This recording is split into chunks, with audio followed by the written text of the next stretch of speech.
Alright, video blog check everybody, Azrael here. We are here sa Anchor Day. Anchor Day here sa Glorieta.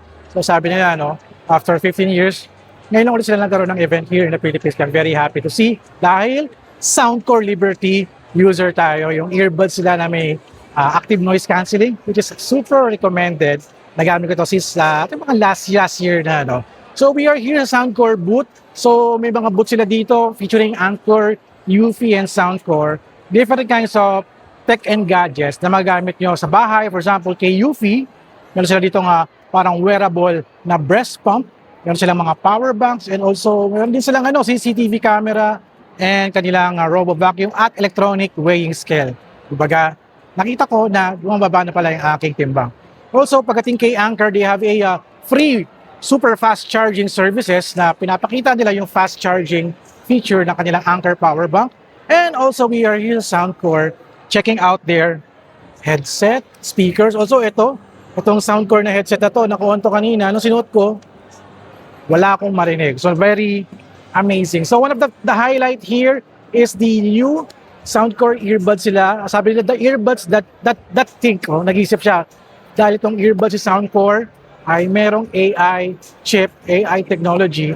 And this is the Liberty Pro 5 series featuring the Liberty 5 Pro at Liberty 5 Pro Max, which is going to feature right now. Alright, pakita ko na sa inyo dahil sa harapan ko lang siya. Alright, let's do this. At tayo sa booth ni Soundcore featuring the Liberty 5 Pro series, the earbuds that think, at dahil sa kanyang AI technology, Anchor plus AI chip na yan, parang siyang AI chip, parang siyang meron siyang CPU, Kaya yung performance ito, kahit gamitin mo yung earbuds niya, in taking calls, for example, kahit mag-whisper ka, hindi maririnig ng nakatabi mo or nasa harapan mo, but kahit whisper lang, is clear pa rin yung audio nyo. Well, that's one of the features. Siyempre, meron siyang active noise cancelling, That's one of the features, So, pakita ko sa inyo, ganito siya kaliit. Actually, this is only a demo natin magagamit, Kasi naka-bolt siya. So, zoom ko na lang siya ng konti. So, ito yung itsura niya.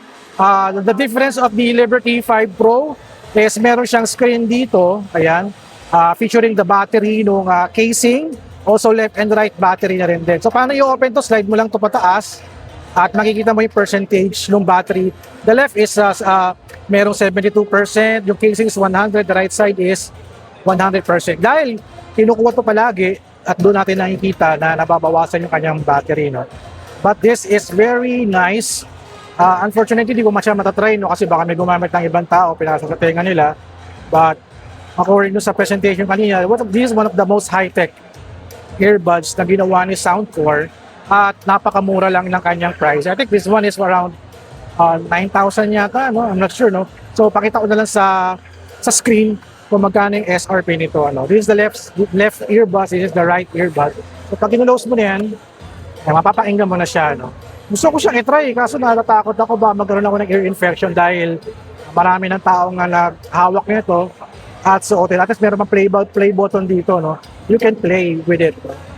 So, ayan. So, this is the Liberty 5 Pro. Napakaganda ng kanyang casing. Ayan. At pag pinulos mo lang siya, it's very easy sliding. Parang similar dun sa aking Liberty Soundcore Liberty from 2 years ago, So, napaka-simple lang niya. It's very stylish na rin din. USB Type-C siya. Actually, madali siyang i-pair. At actually, sabi dito, meron siyang TAS AI chip, at adaptive ANC 4.0, the high-res certified 4.0, charging case with mini touchscreen, Dolby Atmos, and Heard ID 5.0. So, touchscreen pala to. Oo nga, touchscreen siya. Ayun, Ambience. Pwede mo na change dito yung settings ng yung earbuds mo, Imbes na merong app, pwede ka na pala mag-control dito. Ay, ang galing. Ang galing. Remote camera, meron pa, Pwede mo siyang gawing trigger for your camera, for your phone. Find device, Bluetooth pairing. So, parang di mo na kailangan ng app, Parang ito mo na siya i-controlin. That's very astig, Parang plug and play na lang. Galing ng Liberty 5 Pro series. Okay, lipat naman tayo sa kabila for the Liberty 5 Pro Max naman. Alright, let's do this. Alright, dito naman tayo ngayon sa Soundcore Liberty 5 Pro Max. I think this is around 12,000 pesos So let's check it out, yo. Let's do a quick hands-on. Sabi ito may AI recording case, effortless control by 1.78 OLED screen. Ito yung screen niya. Ayan. Tapos AI chip and also adaptive ASC 4.0 at high-res 4.0. So zoom in ko na to para makita natin. So ito na siya, no? Hindi ko na siya ma-pull out kasi naka-bolt siya. This is a sample. So meron siyang screen, no? Meron siyang screen which is you can control the ambient audio, Dolby audio, pwede rin, fix, hard head tracking, or off. Pero usually fix ako eh. Yan. Kunyari na gagamitin natin, no? At you can see the battery, stats, left and right, pati yung casing, ambient sound, brightness, ayan. Galing. So, paano mo ito i-operate? Slide mo lang to. Iyon, no? Ganda, grabe. At ito yung earbuds niya. This is the earbuds. Ayan, para ma-focus natin. Ganda, ganda ng earbuds. Ganda ng earbuds niya. Unfortunately, hindi natin matatry. Kasi baka may naglagay na sa tenga nila. Pero ang ganda ng style niya, oh. Very nice, very nice. At parang medyo mas malita siya ng konti compare. Pero I like the colors, no? I like the colors. I like the colors of the earbuds at saka ng casing niya. Kung babalik mo siya, lagay mo lang yan left or right. And close mo lang yan, and yun, mag-charge na parehas yung earbuds ninyo. I think it's around 12,000 yata, no? Let's put the pricing nila sa video na to, no, para makita nyo. So ito na yung parang pinakang-launch sila ngayong araw na to sa Anchor Day. At actually marami silang mga home tech dito na gusto kong i-feature pero for now, Soundcore Liberty 5 Pro Series yung kanilang highlight for today. Ito sa Anchor Day here in Glorieta. So ito, hawak ko ngayon dito yung aking Soundcore Liberty 2 na earbuds. So ito ginagamit ko for my travel. Super okay siya, super okay. Wala na itong battery, may battery pa. Ayan.